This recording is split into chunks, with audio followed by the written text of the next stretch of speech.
Hi guys, my name is Stephanie Spicer and I'm a Limey. I've been sharing about how I use a Rife machine, that is a machine that emits an electromagnetic field, to treat my Lyme disease. Some of you out there might be wondering, what about the dangers of electromagnetic radiation? What if I have electromagnetic sensitivity? Let's talk about this a little. The time we're living in right now is one of rapidly changing technologies, and we're not always sure what its effects will be on us in the long term, so it's understandable to have some concerns. We've all heard rumors about 5G, EMPs being used as weapons, and we can remember the initial hysteria about cell phones potentially causing brain cancer or children living near power lines being more susceptible to leukemia.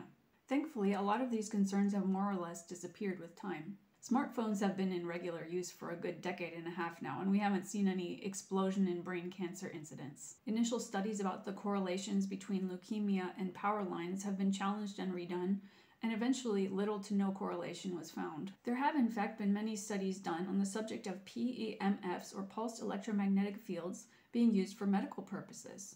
These studies have been overwhelmingly positive in outcome and astoundingly lacking in observations of side effects. You can find a list of these studies in Appendix G of Lyme disease and Rife machines. It's pretty incredible. Now, of course, just like with anything else, you can have too much of a good thing.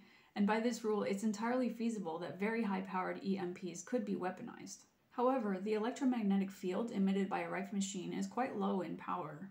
Although we don't have any official guarantees that they're safe, the research does point in that direction, and the failure of side effects to show up in the many people who use them is a good sign.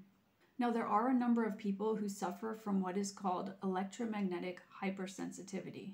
They experience negative symptoms such as headaches, fatigue, distress, sleep disturbances, skin irritations, muscle aches and pains, and many other health problems whenever they are exposed to electricity, especially electricity that manifests as a field rather than a current.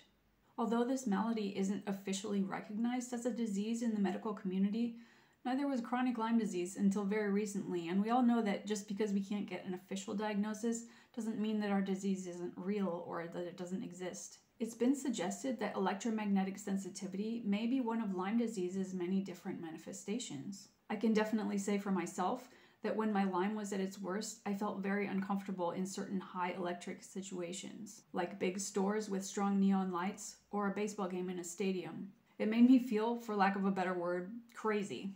Is it possible that perhaps electromagnetic sensitivity is a symptom rather than a cause?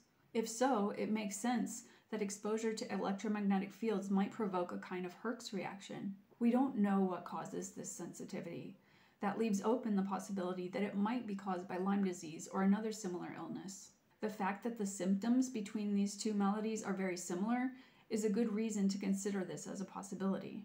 If you suffer from electromagnetic sensitivity, the idea of a treatment based on electromagnetic fields probably sounds like some kind of a nightmare. But is avoidance actually a long-term answer? Do you want to spend the rest of your life trying to avoid exposure to electricity? If the discomfort you feel when you're exposed to electricity is actually an indication of healing, isn't it worth it to face it head-on in an intentional and informed way, rather than being at the mercy of the ever-increasing electric waves passing through our environment? This is just a question and a suggestion. I'm not a doctor and I can't advise you about your health. I just know this is something that has helped me and I wanted to share it with you. We all have to make our own decisions regarding treatment. Whatever your malady and whatever treatment you choose, I wish you the best of healing. Keep fighting till it's over.